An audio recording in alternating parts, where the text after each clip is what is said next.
Alright, I have been waiting all day to film this video because I was working and couldn't film at work. So, I'm gonna be reacting live. I haven't seen any of this stuff, but we are looking at the winners of the Goodreads Choice Award. So I am very excited. This is always a very exciting time in the year because this dictates a good maybe 20% of the books that I'm gonna read for like the entire year. So let's cut the crap and let's look at what we got. All right, okay, so I'm on the page. If I'm looking down, it's because I'm looking at my computer, which has a web page. I've been so good. Haven't looked at it at all. Okay. So I'm gonna quickly just try and open fiction. Okay, fiction. So the winner is Tomorrow and Tomorrow by Gabrielle Zevin. I've heard of this. I saw like the author like on a tour, like a press tour. She's talking to some like late night show host. So yeah, I've heard of this. I don't really think it's on my style. It's up my alley because I think it's very much in the realm of if you like Ready Player One, I think, in terms of like the nostalgia and like video game stuff, and you're into that stuff, then like you're gonna like Tomorrow. But I'm not into that. So maybe I will appreciate it from like a computer science perspective. But I don't know. So it says that new kind of love story into the world of her. Oh, brought a new kind of. Okay, all that the little blurb is saying that it's going to be adapted into a screenplay.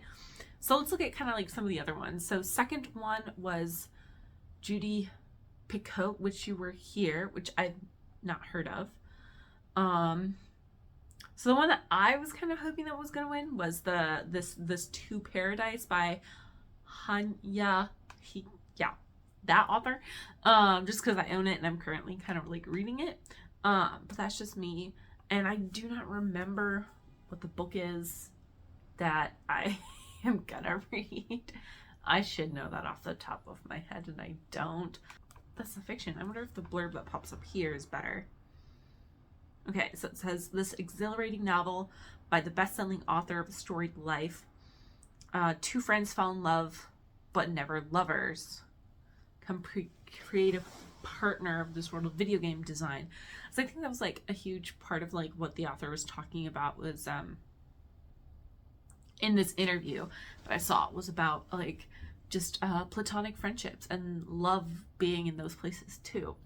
So interesting. Let's go to the next category, which is mystery and thriller. That one is The Maid. I'm not really surprised that that one won. This is by Nita Prose. Partially because I've seen just The Maid kind of like everywhere. This is one of those books where I have been seeing it just on so many places that it just is not surprising to me that this one won. Which is fine. I don't know anything about it. Toronto author. Her first this is her first. Wait. Oh, okay, so this is her debut. And this is her first win. This is a locked room mystery concerning the wealthy dead people in a hotel sanitation patrol. It features writing with real heart. Bonus trivia, Florence Pugh is in line for the title role of the upcoming film adaptation. Okay, but what is this about? Molly Gray is not like anyone else. She struggles with social skills and misreads the intentions of others. Her gran used to interpret the world for her, codifying it into simple rules. So I'm guessing it's the grandmother who died. So, okay, The Maid. I think I'm reading Wrong Place, Wrong Time in this category, and I do not remember the other one that I'm reading. There's another one that I'm reading. The one that seemed interesting to me was Violin Conspiracy, but maybe that's just because I like musicians. That's why. And Jackal was the other one that was like standouts to me in this category, but I haven't read those They just looked cool. Next is historical fiction. Why am I surprised that I'm not? That Carrie Soto is back. One, this is by Taylor Jenkins Reads. I think this is the third time that she's won. I'm internally debating whether or not I read Carrie Soto is black is back, excuse me.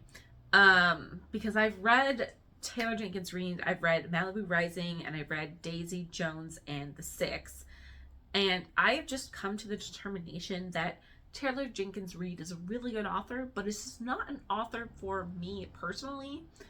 And I don't know if I can bring myself to actually read this, just because the books that she writes are just things that I just do not care about. And that's stuff like rising to fame and dealing with like the whole world of Hollywood, and also like rising to stardom in the world of like music. This is a little bit different, but I just where it's about a tennis champion. I just don't think it's for me, because I think it's just going to be very similar things. Let me look at the other thing. So it's a powerful novel that costs the greatness and legacy. Athlete attempts to come back to the world consistent of her past prime. I just don't know if I can bring myself to read this. Let me see if the second one, the one that got second place, is like any better. So that is Lessons in Chemistry by Bonnie Germs. I've seen this book everywhere, in terms of like physically everywhere, because it's like oh my gosh, they were really close too. They were neck and neck. Sorry, there's only a difference of like 8,000 votes, which is pretty close. But Lessons in Chemistry is like Barnes & Noble like pick up for like book of the year. So I don't know, maybe I like that one more. Let's read the description. Chemist Elizabeth Zott is not your average woman. In fact, she would be the first to point out that there is no such thing as an average woman.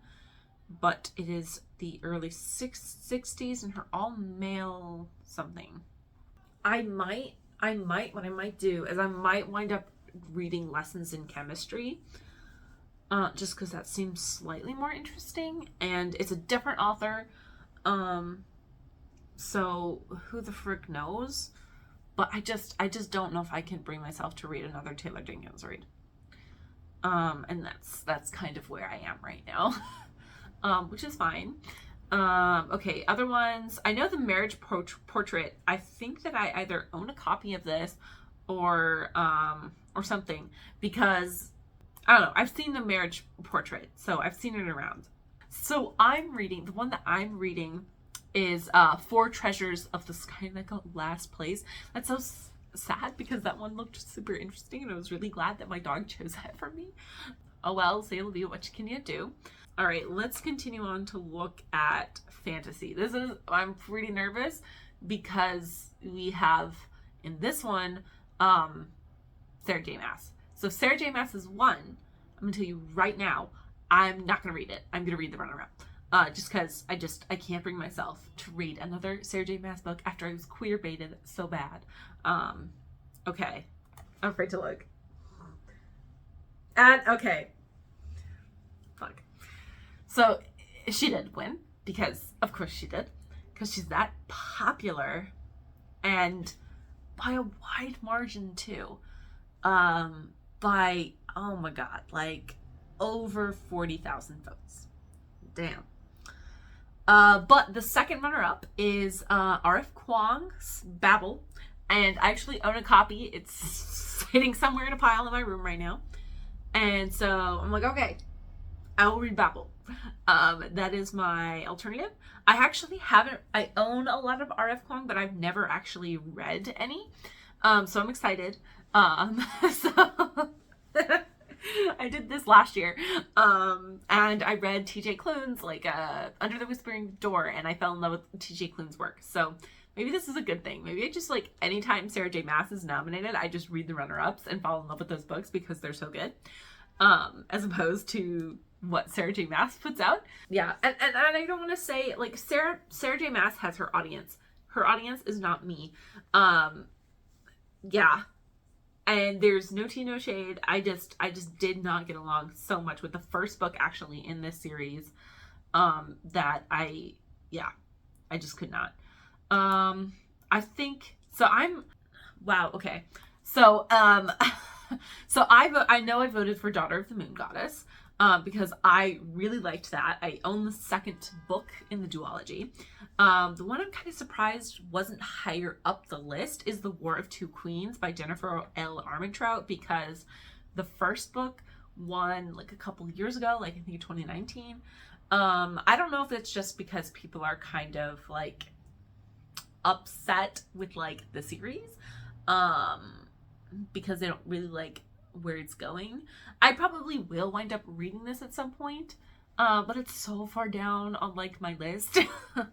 And Stephen King, I get why it's up there. I don't know. I have a copy of the Atlas 6, but I haven't read it, and I haven't really heard a lot of things. So it's surprising to me that like that one is above The War of Two Queens. But I don't know. And the one that I'm going to be reading is this one, K by Vaishnavi Patel. Yeah, and I am excited for this one because that one was one that caught my eye. Yeah, I'm surprised that N.K. Jemisin didn't get higher. I'm happy that, like, I don't know, like there's like Nettle and Bone I'm like interested in because I read T. Kingfisher's work earlier this year and in a different book, and I like that. So I don't know, it's just, anyway, let's go on to romance. I think, is this the one where Colleen Hoover has nominated 2? So for romance, my hope is that because there were 2 Colleen Hoover books, the votes were split between both those books and Colleen Hoover did not win. Because I've just heard so many things about Colleen Hoover books, like from good to bad, that I just don't know if I like can do it, or even if like I want to do it. So yeah, that's kind of where I am with Coho. Oh, joy! I forgot that Emily Henry is in here. Emily Henry, another one of I just have not been agreeing with her books. Like, they just do not agree with me. I've read 2. And it's not because I don't like romance, because I've read other romance books and I've liked them. I've even read other straight romance books and I've liked them. So you can't call me anti-hetero or heterophobic or something like that. Okay. So I was right. Coho did split the votes. And Emily Henry won by just such a wide margin. Like, yeah, Emily Henry doubled Coho's votes. I don't have a calculator with me, but I bet you if it was just one Colleen Hoover book, all of the people who voted for Colleen Hoover would have voted for that one vote, and that probably might have won. See, 75, so 62 plus 64, that's 8, plus 6, so that's 12. No! Emily Henry still would have won. By like, I can do math. Yeah, no, by like 50,000 votes. That's crazy. This video is just me turning to be odd by like this. So I don't know. I'm kind of torn on like what to do in this instance as well. Because I don't really want to read Emily Henry, and I don't really want to read Coho. So do I go to like the 4th runner up? Like, that seems dishonest. This is what I'm gonna do. I'm gonna read the synopsises of all 3 of these books in the little blurbs that I get, and I'll try and make a decision from there. Okay, one summer, 2 rivals, plot twists they didn't see coming. Nora Stevens' life and books, she's read them all. She's not that type of heroine. She's a plucky one, not the laid black dream girl. Reminders of him. After serving 5 years in prison for a tragic mistake, returns to the town where all went wrong, hoping to reunite with her 4-year-old daughter. Okay, before it ends with us, it started with Atlas. Colleen Hoover tells the fan favorite Atlas's side of the story. Okay, so I don't want to read a sequel. I know that very much, so I don't want to read It Starts With Us. Okay, the next is Love on the Brain. STEMinist rom-com, which is a scientist forced to work on a project of her nemesis with explosive results. I'm stuck in basically not a fun place with romance right now. Oh my god. So I think what I have to do to be kind of like the most honest I can be is not read Emily Henry, because I've tried twice. And I skipping Sarah J. Maas, and I've only read one Sarah J. Maas book. So I think I have to skip over Book Lovers and read Reminders of Him. I think that is the most honest, like, thing for me to do. Because I am basing my assumptions on Colleen Hoover over voices that I've heard around the internet, and I've actually never read a Colleen Hoover book. I think if I were to feel the same way about Colleen Hoover as I did about Emily Henry, then I think that it would be fine for me to read Love on the Brain. But because I have not read any of Colleen Hoover's, I think I have to read Reminders of Him. It seems like it's going to be a heavy book, though. Is it a sequel? No, it's just a standalone. Okay. I think I'm going to do that. And we'll see. And we'll see how we feel. But I do not have to like all of the books that I read for this. But the thing is to try new books in different genres that I may not be able to like pick up before. That's why I do this whole project every year. And the one that I think I'm reading for this round is Things We Never Got Over. That's the one my doggo picked. Delilah Green Doesn't Care, I heard, is queer, so that made me happy, but I don't know any about the other ones. And I do own a copy of Electric Idol, because it's a twisted retelling of like a Greek mythology, and I'm a sucker for that, so there you go.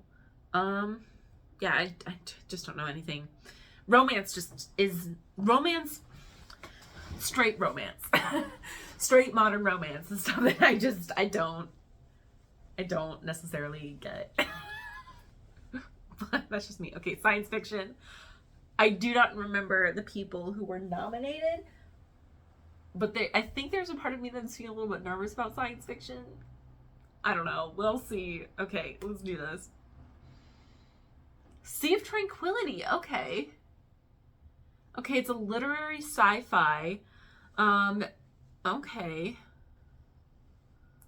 So what is it about? So we've got a novel of art, time, and love, the plague that takes a reader. Plague? Vancouver Island in 1812 to a dark colony on the mood 300 years later, unfairly serve humanity across centuries. Okay, I can get behind the Sea of Tranquility. Okay, cool. Daughter of Dr. Moreau, I don't know much about, but it is Silvia Moreno Garcia, and I've only actually read one, and I want to read more. But if the Daughter of Dr. Moreau is as good as like the other ones that I've read, the other one that I've read from Silvia Moreno Garcia, I think it's gonna be good. I'm glad that Nona is up in third place, because god damn it, that is the lesbian queer shit that we need. I do have a copy and looking at it over there, so I will eventually get to reading this, hopefully next year.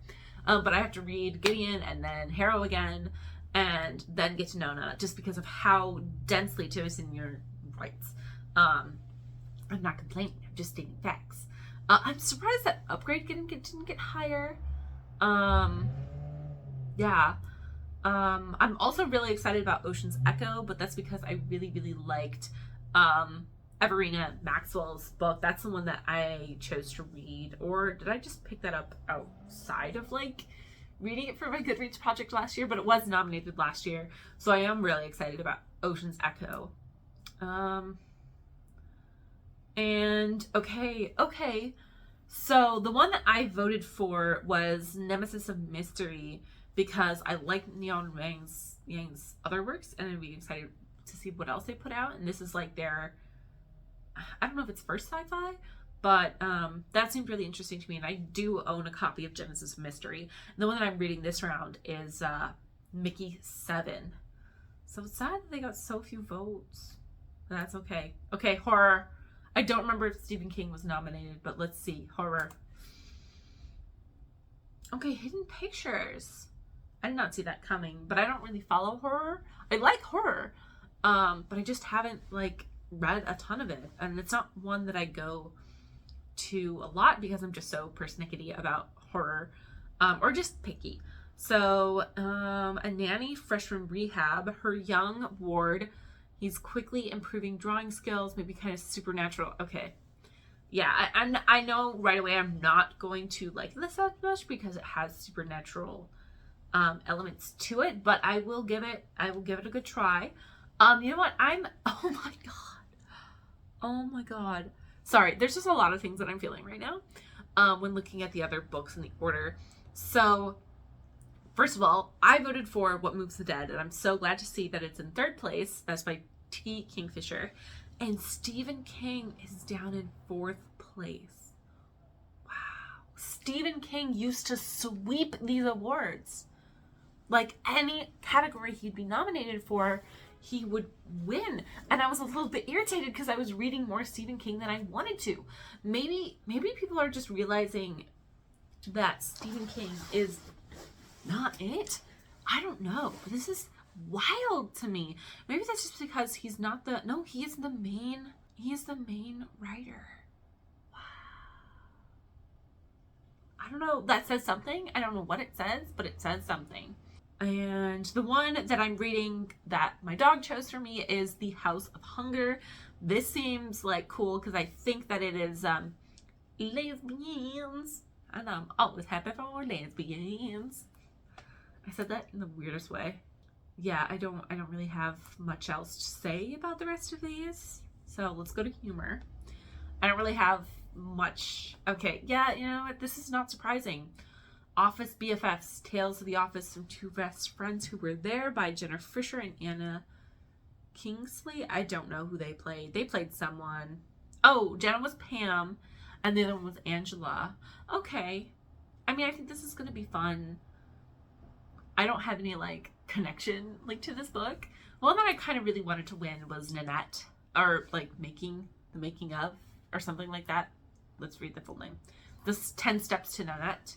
Just because I think Hannah Gabb's sweet. So good. Nanette's so good. Yeah, and it's one of those things where it's like, I don't know if I'm going to go out of my way to read it. That's the one that I kind of was gunning for to win. And then the one that I'm reading that my dog chose for me is like way down here at the bottom. And that is Sticker in the Head by Jed Apatow. I don't know who this person is. Unsurprising. Okay, nonfiction. A little bit nervous because I feel like this year there was a lot of self-help in nonfiction, and I don't like self-help as a genre. So, okay. Oh my gosh. Why do I like this so much more than I thought I was going to? Okay. So this is Atlas of the Heart. This is Mapping Meaningful Connection and Language of the Human Experience. This is by Brene Brown. And it says, author and researcher Brene Brown attempts to map the human heart itself to the intensive nonfiction project, which explores 67 emotional experiences that make up a truly meaningful life. Okay. So this seems like it's going to be talking, like, maybe pulling from some anthropological concepts. So just based off of, like, the name and the short blurb that I saw. So that is exciting to me. Okay, so the one that I'm reading is An Immense World by Ed Young. And oh man, I'm actually really excited about the Song of the Cell. This is by Siddhartha Mukherjee. I've read some of the author's other works, and I really liked those. I've just been waiting to get it in paperback so that all of them can match, because I'm stupid. And I'm in no rush. And I also do own a copy of Rogues by Patrick Radden Keefe. I'm not too like excited about Rogues because I don't know how good of an actual book it's going to be, but because of like my like nebulous, we're gonna call it nebulous. Nebulous is a good word to describe the connection that I have to Patrick Radden Keefe. In my heart as a teacher, I believe in supporting my students, and that's about all I'm gonna say on that. Visual Thinking by Temple Grandin was one that also caught my eye. Anyway, Taste of Poison, I think I've heard good things about. Yeah, let's continue on to memoir. It's gonna be the most popular person. This is unsurprising, and I'm actually super happy that this book won. So this is I'm Glad My Mom Died. This is by Jeanette McCurdy. I have been eyeing this. I've been like avoiding buying it because I'm just like, okay, it's gonna win Goodreads because I've heard nothing but good things about it, and it's been all over the internet, like everywhere, and you can even tell that, like, by looking at the number of votes, like over, I can speak today, 200,000 people voted. Then the next runner up, which was Alan Rickman's Diaries, had only 40,000, which is just the sheer difference. Just the sheer difference. I don't think I actually voted for I'm Glad My Mom Died because I was like, it's gonna get so many votes. So like, why would I bother? Yeah. I don't. Oh, the one that I'm reading is Bomb Shelter by Mary Laura Pipclough. I don't know. Memoirs are hard for me personally. I don't always connect with them, but yeah, that's what I'm reading. I'm actually really excited to have an excuse to read Jeanette McCurdy's book now, because that was good. Next, history biography. Oh my gosh, no shit. Okay, I'm sorry. I literally on Monday, so today's Thursday, the bookstore that I really like in Boston called Trident, like go visit Trident. This is not sponsored. They don't pay me to say it. I just really love their bookshop. I just bought a copy on Monday of Bad Gays. So I'm very happy that this one, man, I'm happy. I'm just happy. Okay, what was the other one? Okay. Also, I've been also really interested in this Dark Queens because I think this is going to get into some like medieval like sagas between a lot of like the women of power at the time. Their names are escaping me. Let me see if they come up in the blurb. I don't remember off the top of my head. But yeah, I think it's really cool because it's talking about like the Middle Ages and stuff that doesn't quite get enough like attention in terms of media wise. And so that one looked interesting to me. Slaying the Dragon also did, and the one I'm reading is Wise Gals, which I'm a little bit mad at my dog for choosing that one, even though it's like not her fault. Just because spies just do not seem to interest me at all. The other one that actually to piggyback off of like that spies thing, Agent Josephine talks about Josephine, what's her face? Josephine Baker was, an actress, like a singer, a dancer, like nationally widely known, and no one really talks about the fact that she was a spy during World War II. So this is like one of the cases where if I had to read this book, I would not be throwing a fit just because it was about a spy, because all of the books that I've read about spies in World War II, which are a lot, is a lot about like women, just women, white women in particular, and they're just ordinary people, and I'm like, that's fine. I just do not find that like compelling, like, and I was actually like, in one of my last videos where I was talking about one of the last books that I read that was about a spy during World War II, and it was a white woman, I was like, why don't we talk more about like these other people who were spies, who were like people of color, who were queer? And I specifically like was like alluding to the fact, why don't we have a book about Josephine Baker? Except her name escaped me at the time. And I'm just really like, if you believe in manifesting, which I don't really, but I like to say shit like this, I manifested that shit, which is absolutely not the truth. But anyway, I'm just very glad that book exists. I don't know if it's any good, but if I had to read this for like the Goodreads Choice Awards or something, like I would not be upset, or not the Goodreads Choice, the BookTube prize. I would not be upset. Okay, graphic novels. Okay, unsurprising that Heartstopper won. I've already read Heartstopper, so that makes my job about this slightly easier, because I've already read it. And then the next one after that is Lore Olympus Volume 2, which I also have read. Yeah, and then the next one after that was by Lee Bardugo, which is another thing in the Grishaverse, and I've done my dues with the Grishaverse. I do not ever want to read another thing from the Grishaverse ever again. So I'm glad that one did not win. Some of these look cute. I'm surprised Saga didn't get up there higher, because Saga's been one of those that I've been interested in reading, and I just haven't like gotten around to actually like reading it. And so if Saga ever won in the future, I would not be opposed to reading it. And the one that I'm reading is Chef's Kiss. It's very cute and adorable and gay. So I'm happy about that.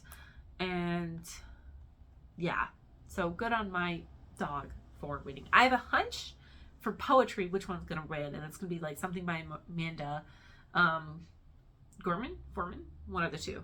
Wow, it's Gorman, and not surprised because she just writes really, really good things from what I've heard, which is the poem that she wrote for the president's inauguration. I'd be very interested in reading this.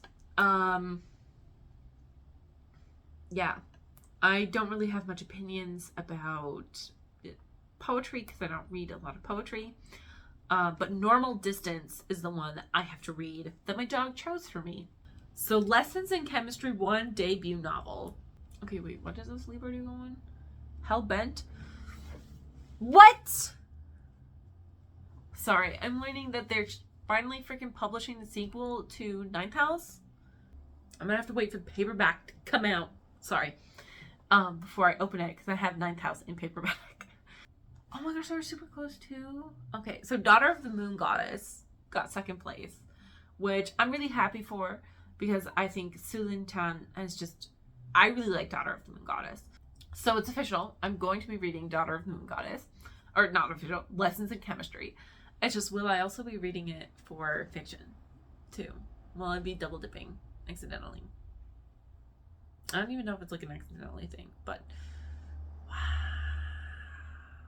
And I think the one that I have to read is All Good People Here. So I'm not particularly excited about it because it's a mystery. Okay, next, new adult fiction, young adult. Oh my god. Okay, Final Gambit. Okay, this is one. Final Gambit. This has books that I have to read. Yeah, previous 2 books. So okay. So it's not 10,000 like the other ones. Okay. I'm sure it's good because it won. But we'll see. I guess I'm gonna read the book. Yeah, at least it's just the 3rd book. At least it's not like Leigh Bardugo's books where I had to read like 10 bazillion. That's an over exaggeration, but that's what it felt like. So we'll see. I might get started on those books early. Just so that I don't do what I did with like Leigh Bardugo's Shivers, which was, I wasn't feeling it and it was just taking me so long to get through them. I had to read so many of them back to back to back. So we'll see. Is it bad of me to say I'm glad the first to die in the end didn't win? Just because you have to read technically the first book in the series, even though it's a prequel? Oh well. I'm surprised Casey McQuiston didn't get higher. Anatomy looks interesting. I don't know anything about it. So does Lesbian's Guide to Catholic School. And so does Long as the Lemon Trees Grow. Hell Followed With Us. That is a gay horror book. And I'm excited to read. I do want a copy of that. I do not know for the life of me what is the book that I have to read for this gay fiction. Or gay fiction, lol. For this one, I do not remember. My brain is telling me Hell Followed With Us, but maybe that's just me wanting it to be that, but I can't remember. Okay, YA fantasy. Let's see. Okay, Gallant by V.E. Schwab. Okay, so is this a sequel? Like, what is this? Okay, it's not a sequel, so yay. So I have read V.E. Schwab's before, but I liked her writing, but I did not like The Invisible Life of Addie LaRue. So we'll see. I guess this is a great way for me to give Victoria Schwab another try. Yeah, so let's see what Gallant is about. Everything casts a shadow, even the world we live in, as within every shadow there is a place where it must touch, a seam where the shadow meets the source. Okay, interesting. So that's what I'm reading. What is the other one I'm reading? I read Girl Who Fell Beneath the Sea. That was pretty good. I do own Cursed, but I've not read it yet, by Marissa Meyer. The one I'm reading is The Sunbearer Trials, and I'm very excited because I freaking love Aiden Thomas's work. And I'm very excited to see the Sunbearer Trials. Surprised this didn't get higher, but I don't remember how high. Because I know that Cemetery Boys won Best Debut, not Young Adult Fiction or Fantasy. Yeah, interesting. And I do have a copy of So This Is Ever After because it's gay. And he's gay. And I also do own a copy of The Dragon's Promise because that is the second book in the Six of Crows series, and I really like the first one. So I will be continuing on. Yeah. So, okay. And last category is middle grade. Let's see. Okay. I'm Quiet, a story for the introvert in all of us. This looks like, this is surprising. Okay, so because I think this looks like a children's book. Maybe, yeah. This is definitely a children's book. The next one that, the other one I'm reading is Amari the Great and Gary Game. Yeah, so okay, I Am Quiet, interesting. Emily's not shy, he's quiet. Emily, we see timid and shy. I voted for Zach Regan because I like the book. I mean, I'll say this. I'm glad that like a children's book won because I know a lot of people were saying in like the criticism between smishing children's and middle grade is that children's would just kind of be drowned out fairly quickly and easily. So that's good. Can I say I'm excited to read this? Not really. So that is it. Those are my live reaction to the winners. Some mixed reactions. Some ones I didn't see coming. Some ones that I felt were fairly obvious. So yeah, let me know in the comments down below. Okay, the big question I want you guys to answer. Do I try Carrie Soto is Back? Or do I read the chemistry one? Let me know in the comments down below. Yeah. Okay. Bye.